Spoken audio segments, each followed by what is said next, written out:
This morning's opening words and reading are a call and response. I'd ask you to join me with the reading of number 592 in your hymnal. And I will read the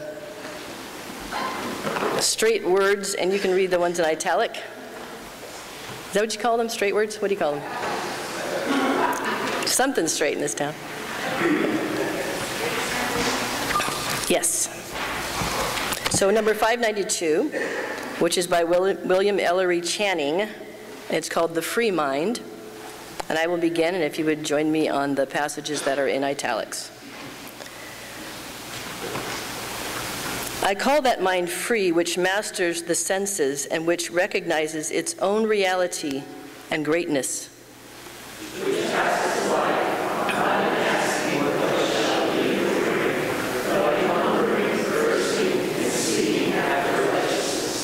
I call that mind free which jealously guards its intellectual rights and powers, which does not content itself with a passive or hereditary faith.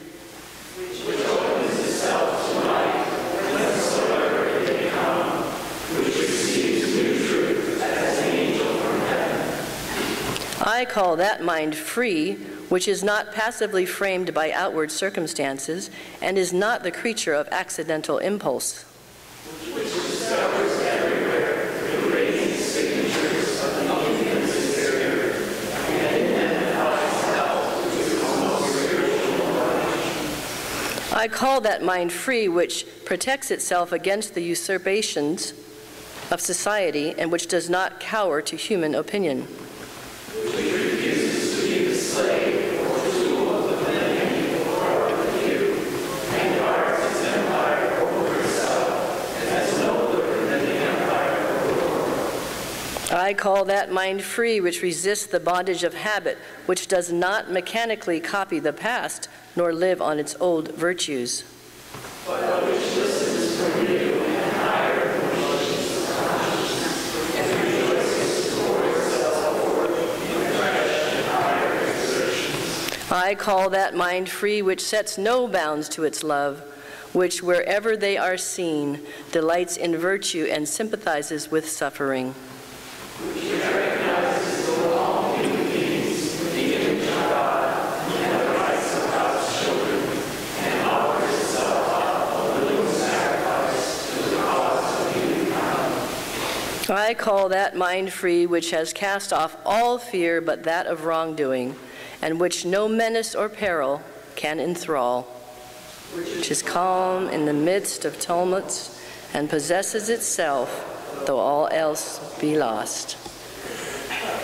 Thank you. This morning's reading is from Dr. Ernest Holmes, a metaphysical teacher who lived during the 20s and passed on in the 50s, and wrote a book called The Science of Mind, about the idea of science and our religion.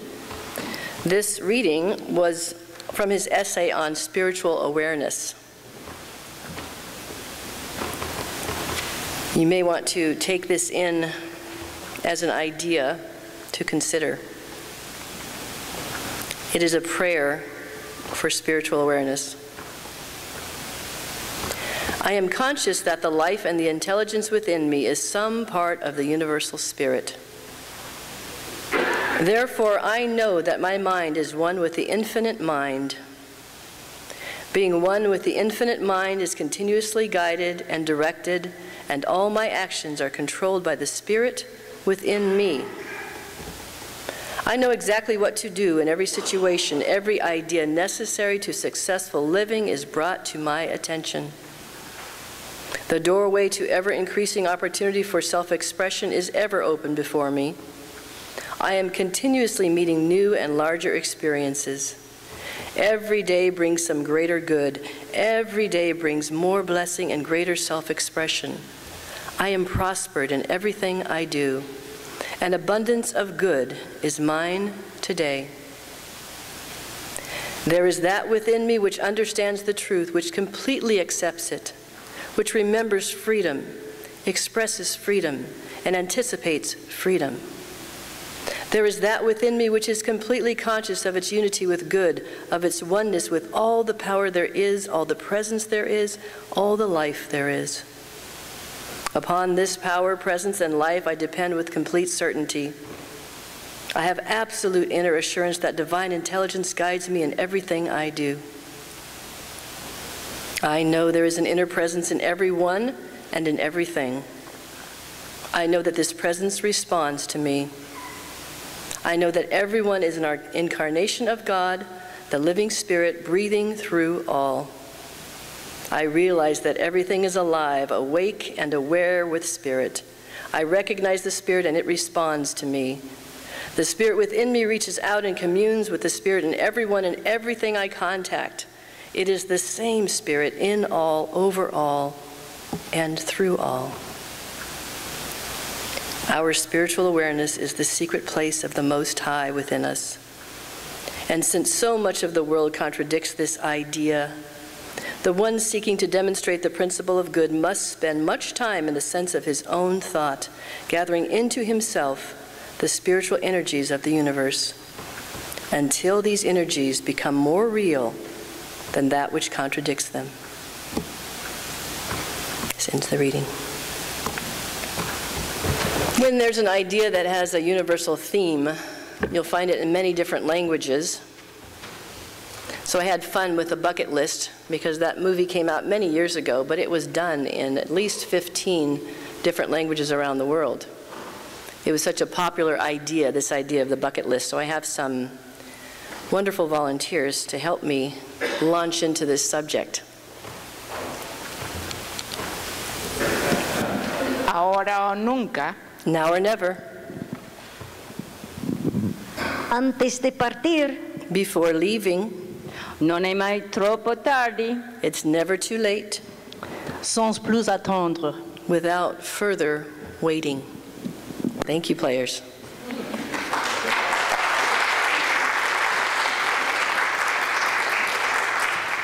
From that reading in the beginning from William Channering, you notice that he said, I call that mind free which resists the bondage of habit, which does not mechanically copy the past nor live on its old virtues. This idea of something new, not copying the past. What is the bucket list all about? Breaking the chains of our habits, doing something outrageous, something a little different.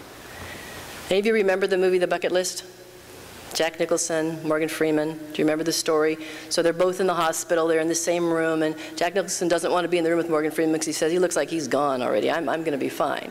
And at some point, Morgan Freeman writes a bucket list, and then he learns he's not going to live very long, so he throws it away, but Jack Nicholson finds it and gets intrigued by this idea. And he happens to be very wealthy, so he says, I'm going to fund the whole thing for both of us. Let's go do it.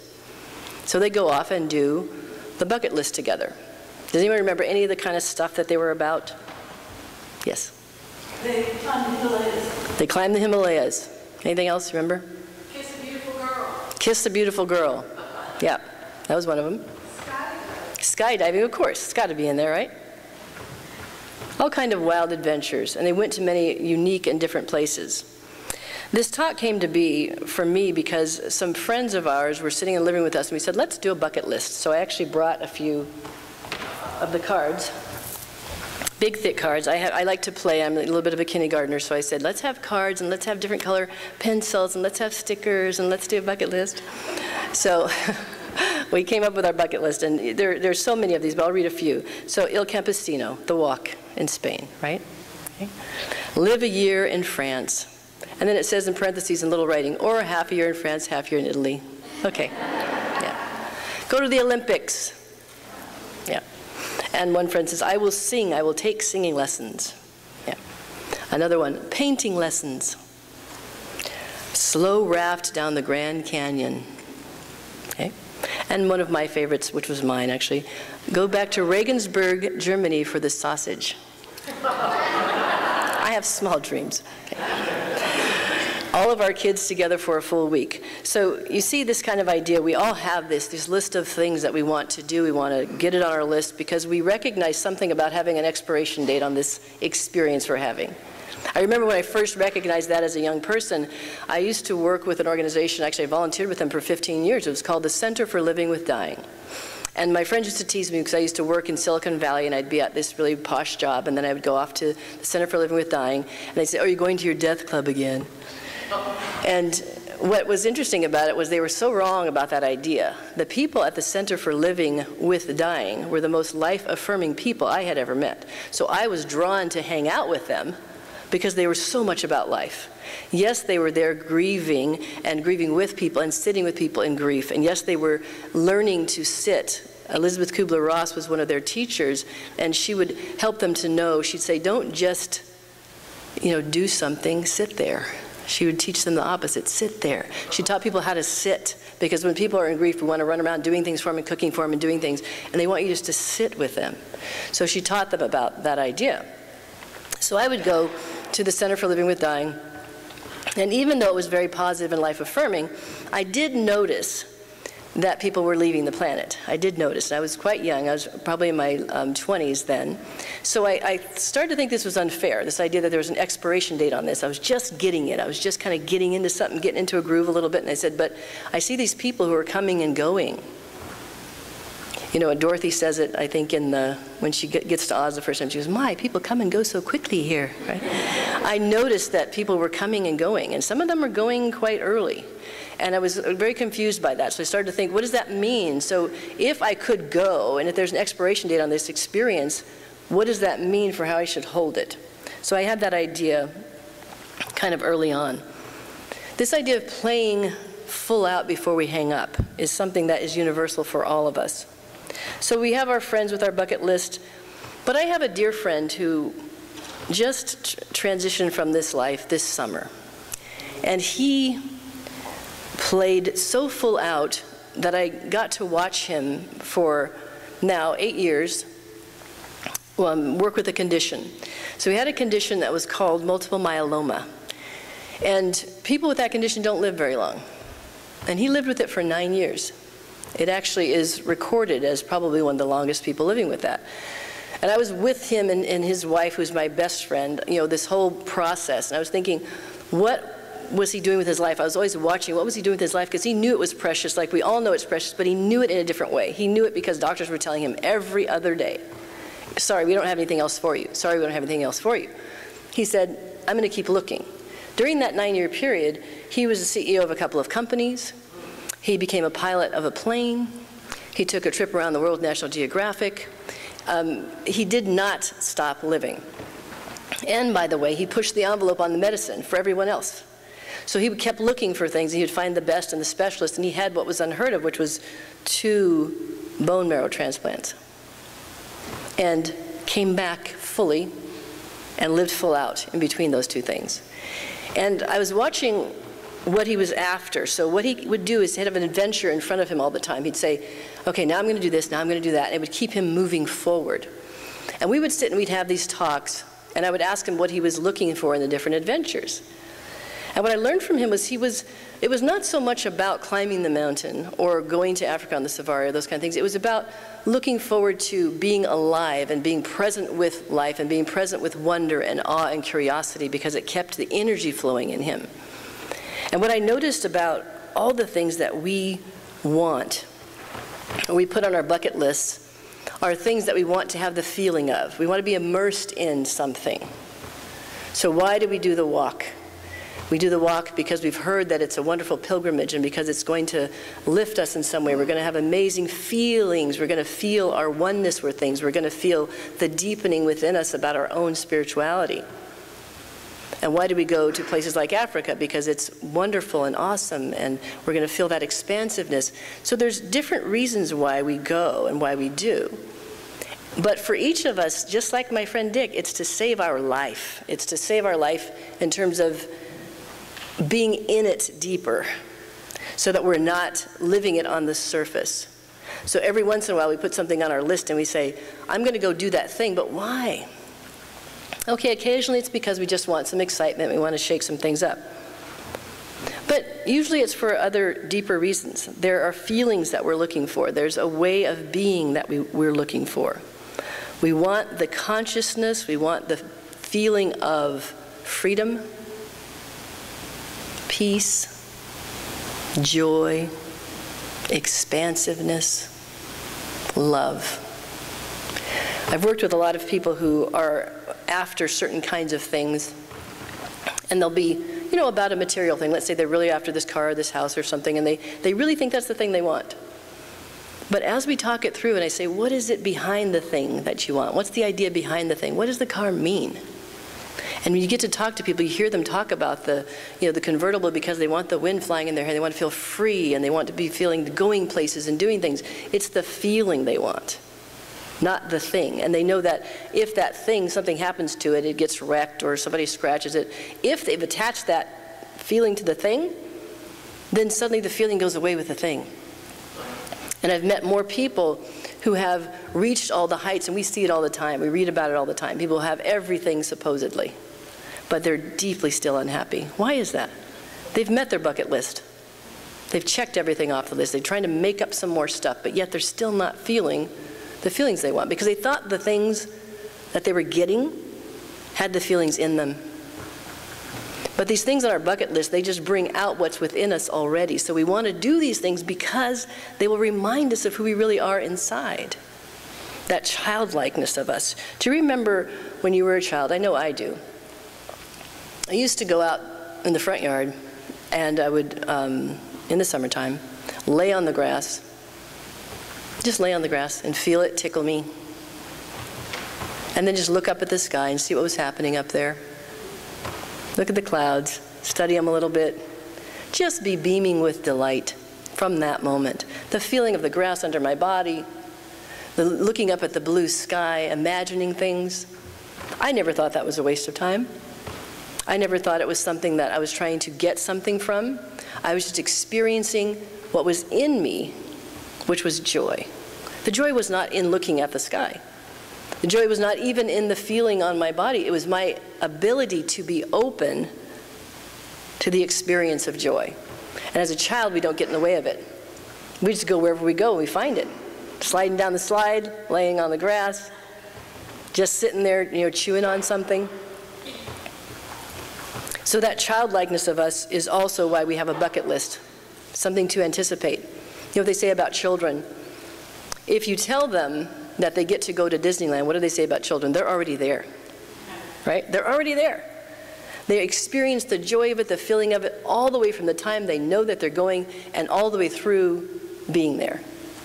And sometimes as we grow a little older and stiffer, not in terms of our age, but stiffer in terms of our openness and expansiveness and willingness to allow, we wait. We say, I'm going to wherever it is, but we're still rigid. We wait until we get off the plane. We finally let ourselves go, oh, okay, I'm here now, right? What happened to that part of us that could use our dreams and our ideas to let ourselves feel what we want to feel there in the first place and not wait? What if we didn't wait? What if we lived as if our bucket list was complete? Because could it ever be complete? Could we always come up with something more that we thought we need to experience in order to have the feelings that we want? I think so. We could always come up with something more. So it leads back to the inside of ourselves. The reading I did earlier from Ernest Holmes, I'm going to reread a small section of that for you. There is that within me which understands the truth, which completely accepts it, which remembers freedom, expresses freedom, and anticipates freedom. There is that within me which is completely conscious of its unity with good, of its oneness with all the power there is, all the presence there is, all the life there is. Upon this power, presence, and life I depend with complete certainty. I have absolute inner assurance that divine intelligence guides me. Absolute inner assurance. Take a deep breath in this moment right now and notice that place in you that knows something. Not the place in you that needs something, that wants something, but that place in you that knows something. In you, you know freedom. In you, you know forgiveness. You know joy. You know peace. You know love. And there's nothing external that will bring that to you, but it will bring it out of you. Doesn't mean we don't do our things on our list. Doesn't mean we're not after experiences of awe and wonder and curiosity and fascination about life. It means we do them in order to remind ourselves of who we are inside already. My bucket list has shifted and continues to shift over time from outside attractions to inner landscaping, because I know that the outside attractions are only a reflection of what's happening for me inside. I can be in the most beautiful place and the most beautiful experience and still not let it sink in and still not let it expand me if I'm not feeling expansive. I can go as many places in the world that I want to go, but I have to go with what I want, with it in me, and allow it to be expressed. And I also have to do some weeding on this inner landscape. There are some things around self-esteem and other things that will float in on an ill wind that I let just land in my garden and I may not take care of. And then when I'm in those beautiful places and reaching for those beautiful experiences, somehow I'm feeling what's going on in here rather than where I am. I used to give the city of Paris the #1 place in terms of always being the elixir of beauty for me, always bringing me the greatest joy. I used to arrive in that city, and we would go every few years, so I would get this fix, and I would cry as soon as I saw a metropolitan sign. Because I just, oh, Paris, and just that feeling. And just this last year, and it was a bittersweet feeling for me, we were sitting in a cafe in Paris after having not been there for a few years. While I loved the city and loved everything about it still, I recognized that it wasn't giving me that feeling, that I was bringing it and allowing it to be shared while I was there.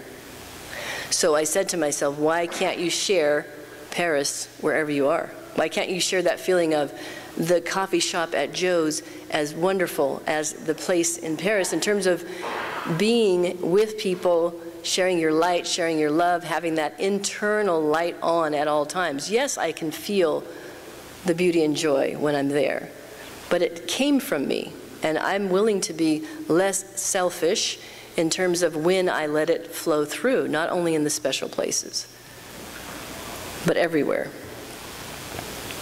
So my bucket list now continues to include these things, and the places I want to go, and the places I want to see, and the things I want to do. But I have an A list, an A bucket list. And that one is be Christie, love her, share her gifts, give love well, receive love well, and emanate joy. Is anyone else up for that as an A list for your bucket list? Okay. So why don't you work with me on that? Let's do it together. I'll repeat after me. Be myself. Love myself. Share my gifts. Give love well. Accept love well. Emanate joy. Let that be your way. Namaste.